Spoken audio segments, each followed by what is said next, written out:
નમસ્કાર, વામજા એજ્યુકેશનમાં આપ સૌનું હાર્દિક સ્વાગત છે। આજના વિડીયોમાં આજના લેક્ચરમાં આજના ટોપિકમાં આપણે નિબંધ લેખન વિશે ચર્ચા કરવાના છીએ। આજના આપણા નિબંધનો ટોપિક છે મારું પ્રિય પુસ્તક। ચાલુ કરતા પહેલાં જો તમે આ ચેનલને સબસ્ક્રાઇબ ન કરી હોય તો સબસ્ક્રાઇબ કરીને બેલ આઇકન દબાવજો, વિડીયોને લાઇક કરજો તથા તમામ મિત્રો સુધી જરૂરથી આ વિડીયોને શેર કરજો। ચાલુ કરીએ આજનો નિબંધ લેખન મારું પ્રિય પુસ્તક। સૌપ્રથમ આપણે નિબંધના મુદ્દાઓ જોઈ લઈએ। પહેલો મુદ્દો છે પ્રાસ્તાવિક, ત્યારબાદ છે ખ્યાતિ પહેલાંનું ગાંધીજીનું જીવન, ત્યારબાદ સ્વાતંત્ર્ય ચળવળના સેનાની અને રાષ્ટ્રપિતા, ત્યારબાદ અન્ય ક્ષેત્રોમાં પ્રદાન, ત્યારબાદ ભાષા શૈલી અને છેલ્લે ઉપસંહાર। સૌપ્રથમ આપણે એક પંક્તિ જોઈ લઈએ એટલે આપણો નિબંધ ઉચ્ચ કોટીનો સારી ગુણવત્તાવાળો કહેવાય। દે દી હમે આઝાદી બિના ખડંગ બિના ઢાલ, સાબરમતી કે સંત તુને કર દિયા કમાલ। ચાલો હવે આપણે નિબંધ લેખન ચાલુ કરીએ। સારા પુસ્તકો માનવીના ઉત્તમ મિત્ર અને માર્ગદર્શક બની શકે છે। Books are our best friend. તેમાં વ્યક્ત થયેલા ઉમદા વિચારો આપણા જીવનને ઉન્નત બનાવે છે। શ્રેષ્ઠ પુસ્તકોના વાંચનથી આપણને જીવન જીવવાની કલા, નવી દ્રષ્ટિ અને સર્વાંગીકરણ કેળવણી મળે છે। મને પણ ઉત્તમ પુસ્તકો વાંચવાનો ખૂબ શોખ છે। મેં વાંચેલા કેટલાક ઉત્તમ પુસ્તકોમાં મહાત્મા ગાંધીની આત્મકથા સત્યના પ્રયોગો મારું સૌથી પ્રિય પુસ્તક છે। સત્યના પ્રયોગોમાં મહાત્મા ગાંધીના જીવનનો વાસ્તવિક પરિચય મળે છે। નાનપણમાં ગાંધીજી એક સામાન્ય અને શરમાળ વિદ્યાર્થી હતા। ઇંગ્લેન્ડમાં જઈને બેરિસ્ટર બન્યા પછી પણ તેમને સ્વભાવનું શરમાળપણું દૂર થયું નહીં। શેઠ અબ્દુલ્લા નામના એક અસીલનો કેસ લડવા માટે અન્ય વકીલોના મદદનીશ તરીકે તેઓ દક્ષિણ આફ્રિકા ગયા। ત્યાં સુધી તેઓ તદ્દન સામાન્ય માનવી હતા। તેમના પત્ની કસ્તુરબા તરફનું તેમનું વર્તન એક રૂઢિચુસ્ત હિન્દુ પતિ જેવું જ કઠોર હતું। આ બધી બાબતો યથાર્થ સ્વરૂપે વર્ણવવામાં ગાંધીજીએ જરાય નાનમ અનુભવી નથી। ભારતના રાષ્ટ્રપિતાનું બિરુદ ધરાવતા આ મહામાનવી નમ્રતા આપણા હૃદયને સ્પર્શી જાય છે।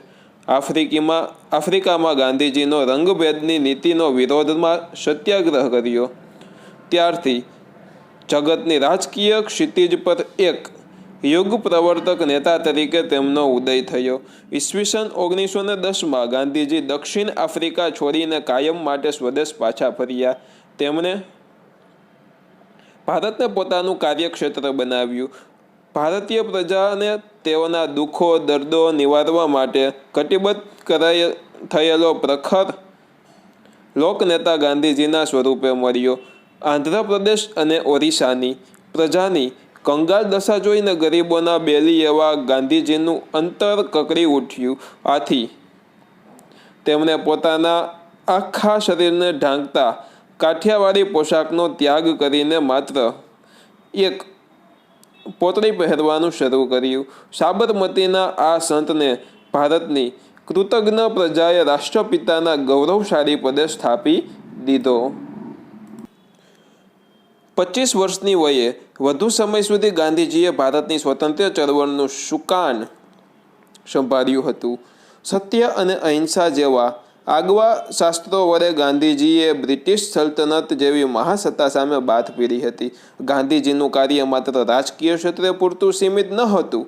તેમણે ભારતના લોકજીવનમાં ઘર કરી ગયેલા અનેક સામાજિક દૂષણો સામે પણ આજીવન લડત ચલાવી હતી।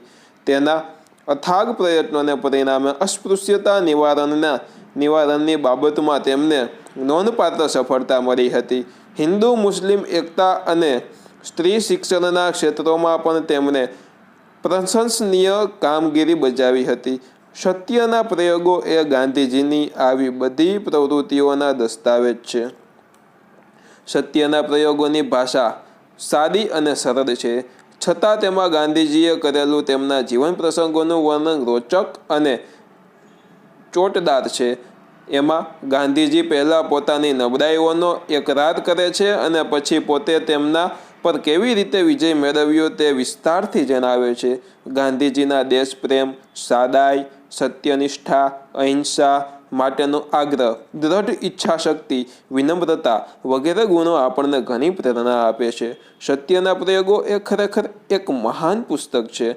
આવા પુસ્તકના વાંચનથી આપણા વિચારો ઉન્નત બને છે અને ઉચ્ચ વિચારો જ માનવીને મહાન બનાવી શકે છે. ગુજરાતી આત્મકથા સાહિત્યમાં સત્યના પ્રયોગોનું વિશિષ્ટ સ્થાન છે. મિત્રો, અહીંયા જ આપણા નિબંધ લખન પૂર્ણ થાય છે. આશા રાખું છું કે આપ સૌને ખૂબ જ મજા આવી હશે. મજા આવી હોય તો વિડીયોને લાઇક કરો, ચેનલને સબસ્ક્રાઈબ ન કરો સબસ્ક્રાઈબ કરીને બેલ આઇકન દબાવો તથા આ વિડીયોને તમારા મિત્રો સુધી શેર કરો. કાંઈ પણ પ્રશ્ન હોય અથવા તો આ નિબંધ કેવો લાગ્યો અથવા તો તમારે કયા નિબંધ વિશે વિડીયો જોઈએ છે તે તમે મને કોમેન્ટ બોક્સમાં કોમેન્ટ કરીને જણાવી શકો છો. ફરી મળશું એક નવા વિડીયો સાથે. ફરી પધારજો. બાય. જય હિન્દ. વંદે માતરમ. આવજો. ધન્યવાદ. આ વિડીયોના સ્પોન્સર છે પાયલ મ્યુઝિક, જેઓ મોબાઈલ એસેસરીઝની ભવ્ય રેન્જ ધરાવે છે. એ પણ રિઝનેબલ ભાવમાં ક્વોલિટી પ્રોડક્ટ, ઓરિજિનલ પ્રોડક્ટ અને ત્યાં ઝેરોક્સ, લેમિનેશન તથા કુરિયર કવર જેવી પણ સુવિધા ઉપલબ્ધ છે. આજે જ મુલાકાત લો. પાયલ મ્યુઝિક, સંવાદ કોમ્પ્લેક્સ, એજી સ્કૂલની સામે, તળાવ દરવાજા, જુનાગઢ.